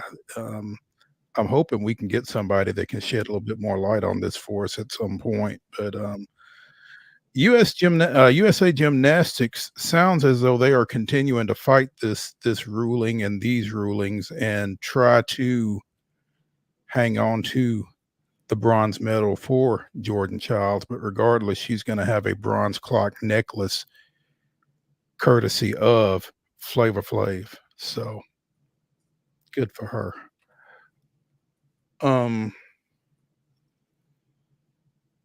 Wade, who wins a 100-meter dash between Noah Lyles and Tyreek Hill? Well, I just saw what Noah Lyles can do in the 100 meters, and he's being dubbed as the fastest man in the world. So call me crazy, but I'm gonna have to give him the benefit of the doubt in this regard. I think I'm going to give him the benefit of the doubt, particularly, doing what he did as he was dealing with apparently COVID symptoms, which is another can of worms. But Hill apparently ran a 9.98 in a junior college track meet, and won bronze in the 200 at the 2012 World Juniors. So he's not just a football guy. He considers himself a track guy as well. But yeah, I tend to agree with you. And I'm not sure that for all the talk that Tyreek really wants that. So, I mean, he's you know, we see this story. It feels like we hear this story every so often. You know, the fastest guy in the NFL calls out. I ran a little track. You know. Yeah, I mean, you know, I to get things started, give me Tyreek Hill versus Xavier Worthy, and then we'll just see what happens before we a little ladder match, huh? Okay. Yeah, a little semifinal, if you will. I mean, Tyreek and Xavier, winner versus Noah. I'll take that. Now, straight up, you know, on a track, yeah, I'm going to go with Lyles. Now, if you put them in pads, I feel like I probably lean Tyreek at that point. But yeah, it feels like this argument pops up every so often. You know, who was it? Was it Ocho Cinco that was hollering at Usain Bolt a couple years ago? I forget who the NFL receiver was that wanted a little smoke with Usain Bolt. And I'm like, man, I don't know about that. Don't. Jason Tatum and the Celtics continue to be in the news because apparently they will host the Knickerbockers to open the NBA regular season on October 22nd. Also, the T-Wolves will be at the Lakers at night, followed by the Sixers and the Bucks on October 23rd, and the Clippers and Suns. So that'll be a big opening night. I mean, that's your top two teams presumably coming in to the season, and you know, George Robinson is going to be hiding under a desk somewhere because who knows if the Knicks. It feels like the classic Knicks that they just had a flash in the pan, and this year it doesn't play out in any sort of fashion like this. But I don't know. They seemingly, kind of like we mentioned with the Titans, it feels like they've made a lot of right moves this year for the first time in a long time. Yeah. So, you know, there's a lot of long-suffering Knicks fans out there, George being among them. And so he and they probably have this game circled on their calendar already, October 22nd, going to the Garden. So should be interesting. Little local news of note, as Nashville's Brent Snedeker was named by Keegan Bradley as vice captain for the 2025 Ryder Cup that will be played at Bethpage Black next September. It's a pretty big honor. He's the second vice captain named for that 2025 Ryder Cup team, along with Webb Simpson. Snedeker 4-2-0 in a couple of Ryder Cups. The only undefeated U.S. player in 2016 at Hazeltine, as the U.S. won that one 17-11. So that's a big deal, man. That's something to kind of put on your resume, I would think. Yeah, that's a good one, and it's big for him. Obviously, it's big for the Nashville area in terms of media coverage, but I think it's huge for Snedeker because he's kind of I'm reading an article on SB Nation. I mean, kind of quote off the beaten path. I mean, he's had a great career and done a lot of great things. Incredibly generous off the course as well with a lot of his time and monetary endeavors. So, I mean, this is kind of nice, but it also kind of keeps his name afloat a little bit as he enters, the real super twilight of his professional career here, in my mind. So this is a nice pickup for him. And it's crazy to talk about Brent Snedeker entering kind of the twilight of his career. He's 43. I mean, yeah. 43, but I mean, and just in terms of competitively, his last, Oh, I agree. I get where you're coming from. It's just wild to think about it because I mean, again, I covered him in high school. It's wild. But that's a great honor for him and well deserved. And looking forward to watching how that develops. And We mentioned Keegan's kind of a little bit of an oddball pick. Some would have said anyway. So the fact he's putting this together in kind of an interesting fashion. I mean, this feels like it goes one of two ways. Feels like it works out, and everybody's like, "Man, that was some sharp dealings by Keegan Bradley and good playing from the U.S." Or, maybe it goes the other way, and everybody's like, This flamed out in spectacular fashion." But the vibes feel good entering this, and a great pairing there for Sneds. Absolutely. We mentioned yesterday as we were talking about Matt Kuchar finishing out the Wyndham Championships over at Greensboro that FedEx playoffs begin this week with the St. Jude Championship down at Memphis. And CBS Sports apparently has made some picks. Obviously, Scotty Scheffler is among the favorites, along with Xander Schauffele, McIlroy, Morikawa. But who have they predicted? One major surprise is that McIlroy stumbles and doesn't crack the top 5, according to this article. So,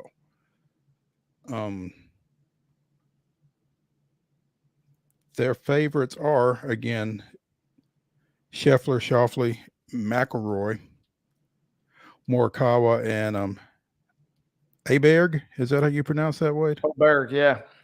So those are probably your guys to keep an eye on over in Memphis when they get started on Wednesday. Hopefully they do get started on Thursday, as opposed to the late start that they got over at Greensboro. So yeah, it'll be a fun tournament. I'm looking forward to it. And yeah, this kind of feels like it's catered toward some of your household names making a run at this thing, but I wouldn't be surprised if come Monday we're talking about kind of a shock performance as well. Yeah. With our schedule last week, we were unable to observe, and we neglected to yesterday, the passing of Chichi Rodriguez late last week at the age of 88. A member of the 1973 Ryder Cup USA team that won it. 30-time PGA Tour and Champions Tour winner. Recipient of the USGA Bob Jones Award in 1989. World Golf Hall of Famer. And I mean, I was obviously a youngster, but I remember the fencing that he would do with his putter after he made a putt and that kind of thing. He was really, really a colorful guy and fun to watch at a time when golf wasn't necessarily being watched to the degree that it is now, just because you didn't have the options to do so. But yeah, one of the real personalities of the sport, and only fitting because I saved this tweet because it was a good one. Ryan McGee, who was just on the show in the first hour, tweeted that he and some friends followed Chi one time when he was growing up in 95-degree heat for like 90 minutes, he says, hoping to do the sword sheathing. And he was having a bad day, as Ryan describes it in his tweet. And then he makes a putt and, gives the smile, and he turns around. There's nobody there except for these guys, Ryan and whoever his friends were. They're following him. And he looks and says, "Thanks for believing in me."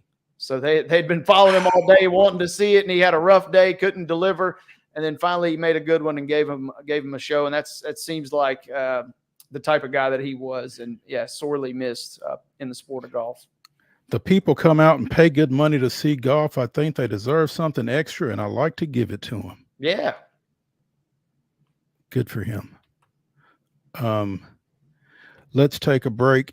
Our final break here on Main Street Sports Today, presented by the Tennessee Orthopedic Alliance of Columbia. When we return to the Lee Company studios, it's Top 5 Tuesday, as Wade and I will give you our top 5 moments from the 2024 Olympics over in Paris. Stay tuned.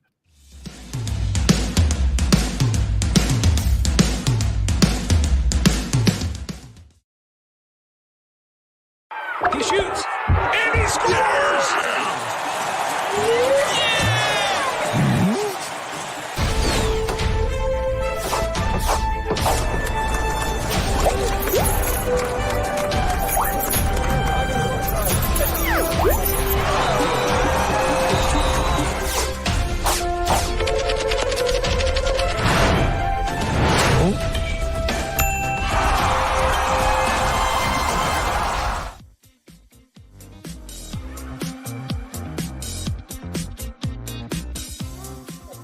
Here on Main Street Sports Today, presented by the Tennessee Orthopedic Alliance of Columbia. I'm Maurice Patton. That's Wade Neely. We are to our final segment, which is Top 5 Tuesday. It's brought to you by Mid-South 5 Fitness. 2 great locations, one in Franklin, one in Columbia.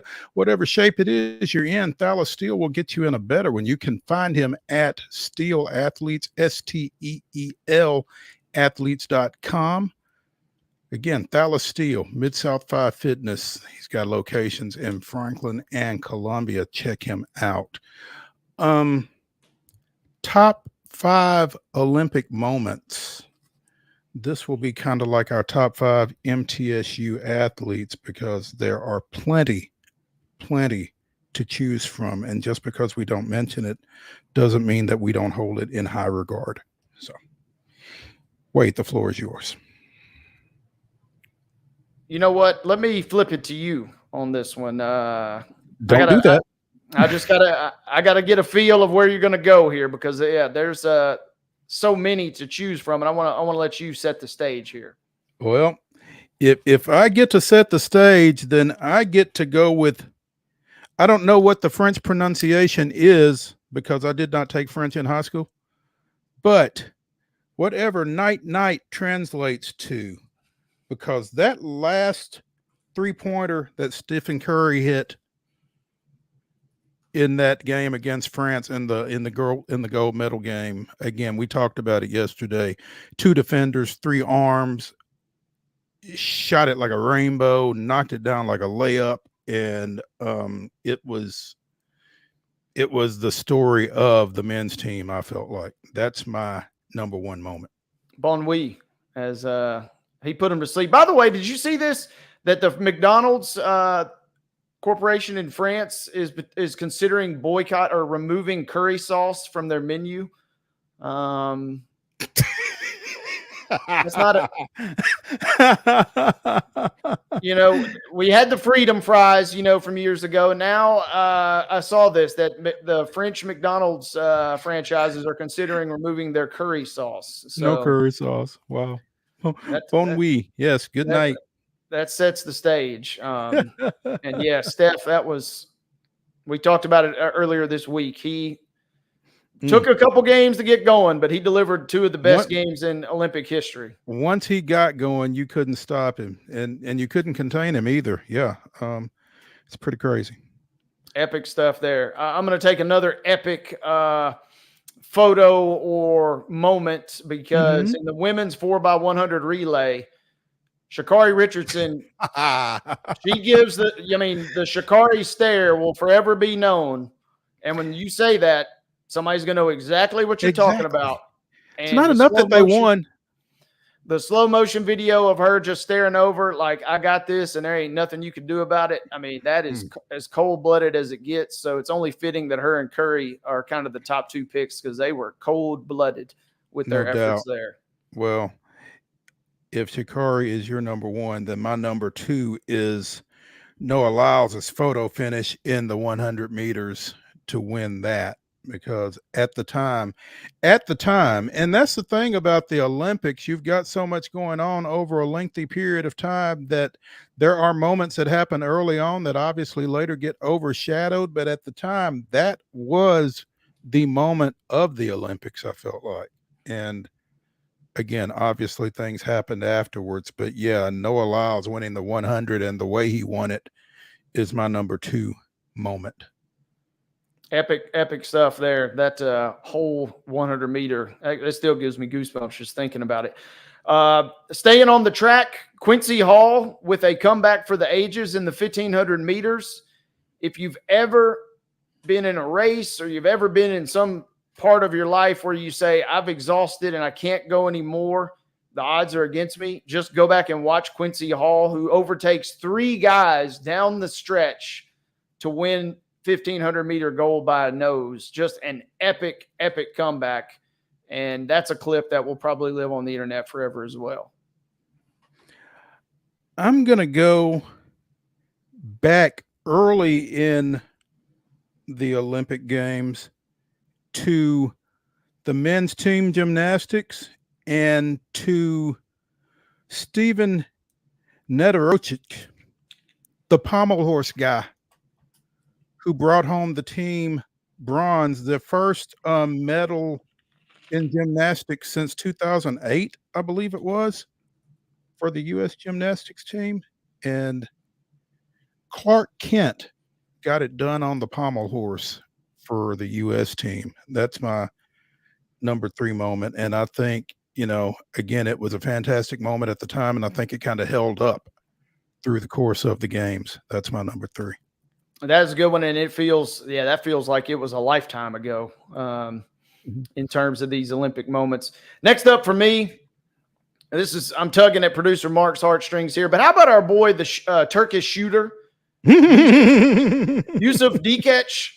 I mean, some of these shooters are wearing goggles. They've got crazy poses going on. My man looks like he just rolled right out of the nightclub and just with a hand in his pocket is just pointing.